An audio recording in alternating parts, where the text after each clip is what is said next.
सभी दोस्तों को सुबह की राम राम। मॉर्निंग वॉक है। ठंड में पसीना लाना ज़रूरी है और सभी लोगों ने करना चाहिए व्यायाम, एक्सरसाइज। हालांकि मैं आपको बाबा रामदेव वाला प्रवचन देना तो नहीं चाहूँगा, ना ही मैं उसके लिए ठीक व्यक्ति हूँ।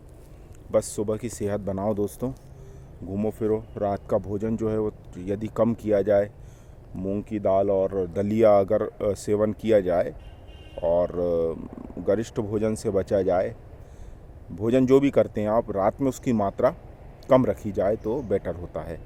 और ये ज़्यादा अच्छा होता है यदि हम शयन का जो टाइम रहता है रात को सोने का, वो 10 साढ़े 10 अच्छा माना जाता है। यानी रात के 12 के 1-2-2.5 घंटे पहले अगर आप सो जाते हैं तो वो अच्छा माना जाता है। और सोने के कम से कम 2 या 2.5 घंटे पहले आप हैवी डाइट ले लेते हैं और रात में कुछ हल्का फुल्का लेके सोते हैं तो ये आपके सेहत के लिए बहुत अच्छा माना जाता है। ठीक है, तो दोस्तों ये है कि मैं आज जो बताने जा रहा हूँ उसके लिए आप अगर लाइक, शेयर, कमेंट, सब्सक्राइब कर दें तो ये बहुत अच्छा होगा। और आप लोग सपोर्ट करें, ग्रुप बनाएं, 1-2 लोगों को बताएं ये बातें। छोटा प्रयास है मेरा, मैं अपनी बुद्धि, क्षमता और अपने परसेप्शन को लेकर जितनी भी मेरी शक्ति और सामर्थ्य है और ये बौद्धिक क्षमता है, मैं नहीं कहता हूँ कि मैं कोई डॉक्टर PhD हूँ या मैं किसी सब्जेक्ट के लिए होल्ड करता हूँ बहुत। बस जो मैं सोचता हूँ वो मैं बोलता हूँ, ना ही मेरा कोई ऐसा ज्ञान धुरंधर वाला है। बस बोलना है। आपको जो गलत लग रहा है, यानी कंगना अपने अपने फील्ड की एक्सपर्ट है लेकिन विरोध की वो एक्सपर्ट नहीं है, लेकिन विरोध करती है। वो उसको नहीं मालूम था कि इतना विरोध करने के बाद उसका क्या अंजाम होगा। हो सकता वो भी कहीं ऐसी फेंक दी गई होती और महिलाओं की कितनी दिशा और वो बन गई हैं सालियान और कितनी ख़त्म हो गई, पता भी नहीं चला, वो भी हो गई होती। लेकिन विरोध करना चाहिए। तो यहाँ भी मैं आपको यही कह रहा हूँ कि 9200114611 मेरा मोबाइल नंबर है और UPI पे मैं अपने GPay, गूगल पे वगैरह इससे मैं उपलब्ध हूँ। और आप बहुत सपोर्ट बनाए रखें। यूट्यूब पे नारायण हरणे नाम से ही मैं हूँ। यूट्यूब पर आप अपनी देख लें मेरी डिटेल।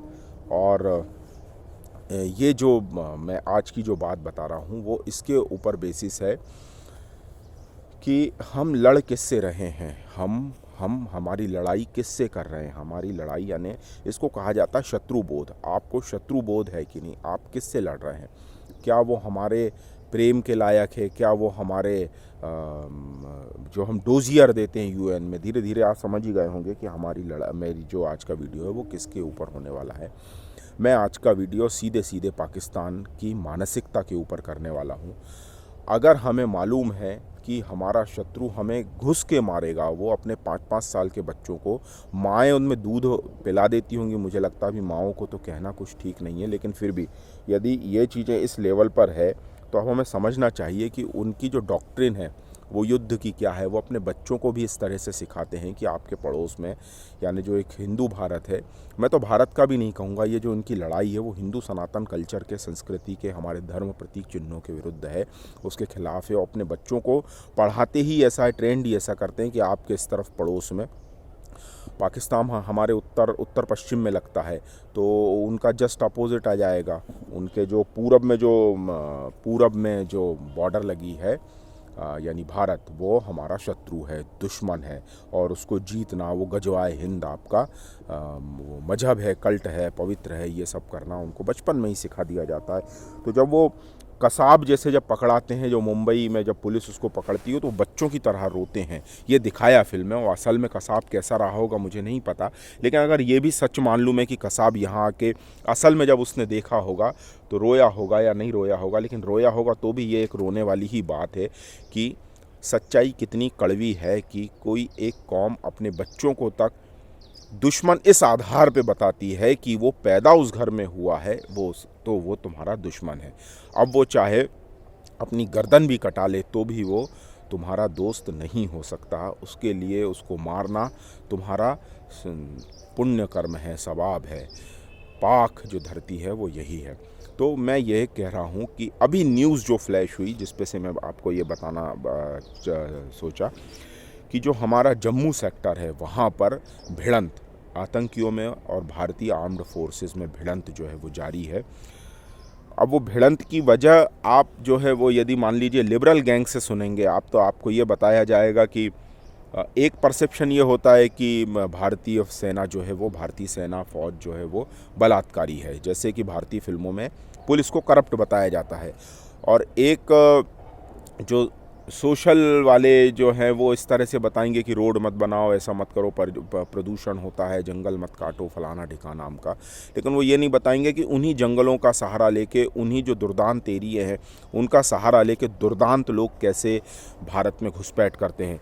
हाँ, ये इसकी मैं आपको वो बता रहा हूँ कि जो भिड़ंत जो हो रही उसकी वजह यह है कि भारत ने सीमाओं पे अपनी सख्ती बढ़ा दी है और ये डोजियर ओजियर के गेम बंद कर दिए हैं। और यदि हो रहे हैं तो होना भी नहीं चाहिए कि यूएन भी बकवास संस्था है और पाकिस्तान तो एकदम बकवास संस्था है। डोजियर उसका दो जो सुना जा सके, लेकिन डोजियर दुष्ट को दुष्ट का डोजियर देने से कोई मतलब नहीं है। वो हमें बेवकूफ़ समझते हैं, भारत को मूर्ख समझते हैं कि ये ऐसे ही हैं, ऐसे ही डोजियर देते रहेंगे, इनका काम ही है, क्योंकि इनको लड़ना नहीं आता, या ये डरते हैं, या ये समझते नहीं हैं, ये मूर्ख हैं। तो डोजियर के देने की अब पॉलिसी, जो हमारी ऑफेंसिव डिफेंस है ना, उसको डिफेंसिव ऑफेंस करने की ज़रूरत है। उसकी ज़रूरत ये है कि जम्मू का जो सेक्टर है, जम्मू का जो रीजन है, जम्मू का जो क्षेत्र है वो इतना डेंस फॉरेस्ट है।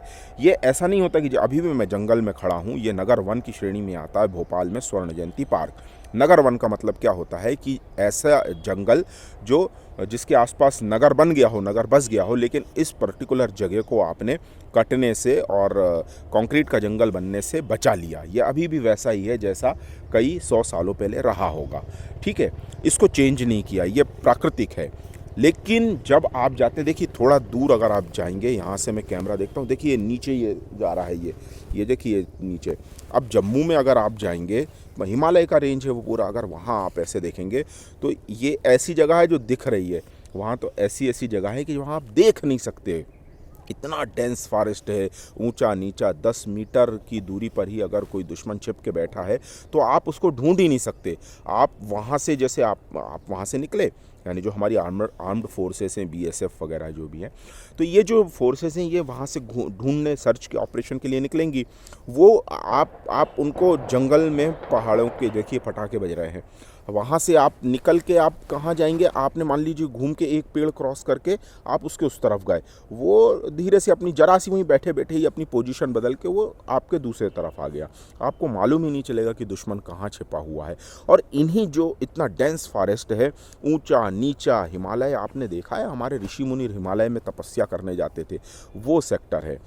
अब सेकुलर लिबरल्स की, जिन्हें हम लिब्रांडू कहते हैं, उनकी प्रॉब्लम ये है कि उनको बताया जाना चाहिए कि कहाँ कितना आर्म्ड फोर्सेस है, किस सेक्टर में ये चल रहा है, किस सेक्टर में कितनी सेना लगाई है।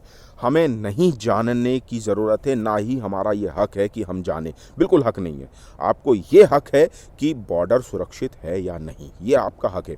लेकिन ये आपका हक नहीं है कि बॉर्डर की सुरक्षा कैसे की जा रही है, ये आपको पूछने का हक नहीं है। आप अपने घरों में रहें, सुरक्षित रहें, ये आपका हक है। और लिबरल्स और सेकुलर्स को तो मैं यहाँ से लानत मलानत भेजता हूँ। अभी जो जिस क्षेत्र में लड़ाई चल रही है, उन्हीं क्षेत्रों में आसपास मोदी गवर्नमेंट बहुत पहले से इसमें यहाँ सड़कें बना रही है।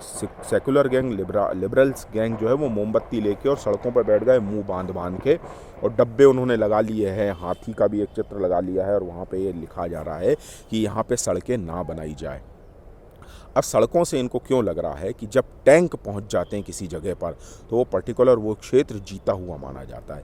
आप कितनी एयरफोर्स बना ले, वो कह रहे हैं एयर से भी तो जा सकता है। पोल्यूशन उनके हिसाब से सड़क बनाएंगे तो पोल्यूशन होगा, लेकिन हवाई जहाज़ जो धुआं छोड़ेगा उससे पोल्यूशन नहीं होगा। ये इतना वाहियात ज्ञान लेके आते हैं ये, या तो ये मूर्ख हैं या हमें मूर्ख समझते हैं कि हमें तो कोई अक्ल नहीं है। जो राष्ट्रवादी, जो हिंदू हैं, हिंदूवाद की बात करते हैं, सनातन संस्कृति की बातें करते हैं, वो मूर्ख हैं, उन्हें कोई अक्ल नहीं है, उन्हें कोई, दो तो घास की रोटी खाते हैं, महाराणा प्रताप ने जैसे खाई थी। शायद वो ये सोचते हैं कि अब सभी लोग ऐसा ही करेंगे और जंगलों में जाके रहेंगे, इनको कोई अक्ल नहीं है और ये सब ऐसी ही बातें करेंगे। तो चलिए वापस से मैं उसी सेक्टर में आता हूँ। अब मैं ये बता रहा हूँ आपको कि वो लड़ाई हो इसलिए रही है कि जो उनके जो पंजाब और राजस्थान, इस तरह के जो क्षेत्र थे जहाँ से आराम से लैंड से चल के, फिर के या सुरंग खोद के आया जा सकता था, वहाँ बहुत ज़्यादा सख्ती कर दी गई है हमारी बीएसएफ, हमारी आर्म्ड फोर्सेस के द्वारा, भारतीय फ़ौज के द्वारा, सेना के द्वारा। तो अब उनके लिए जम्मू का जो सेक्टर है, जम्मू का जो रीजन है, कठुआ है या जो भी है, सांबा है, को जो भी सेक्टर है, मुझे नाम नहीं ध्यान में आ रहा है और ज़रूरत भी नहीं है उन नामों की। सिर्फ हमें ये पता होना चाहिए कि जम्मू रीजन की जो बाउंड्री पाकिस्तान से लगती है, उसमें इतना डेंस फॉरेस्ट है, इतना घना जंगल है और पहाड़ी जंगल, और इतना बड़ा बड़ा जंगल है कि भोपाल, दिल्ली और मुंबई जैसे शहर के शहर अगर वहाँ बस जाएं तो कम है। अब आप सोचिए कि मुंबई में 2 करोड़ लोग हैं, दिल्ली में 2 करोड़ और कम ज़्यादा जो भी हैं, उसमें मान लीजिए 10 लोग टेररिस्ट घूम रहे हैं, आप कैसे ढूंढोगे? अब जो मान लीजिए जो पॉपुलेशन इतनी डेंस फॉरेस्ट है, वो एक पेड़ एक व्यक्ति मान लीजिए आप, व्यक्ति तो 5-6 फुट का ही होगा, पेड़ तो कितने फुट के लंबे लंबे हो जाते हैं। मैं भी खड़ा हूँ, देखो 20-20 फुट तक पहुँच गए।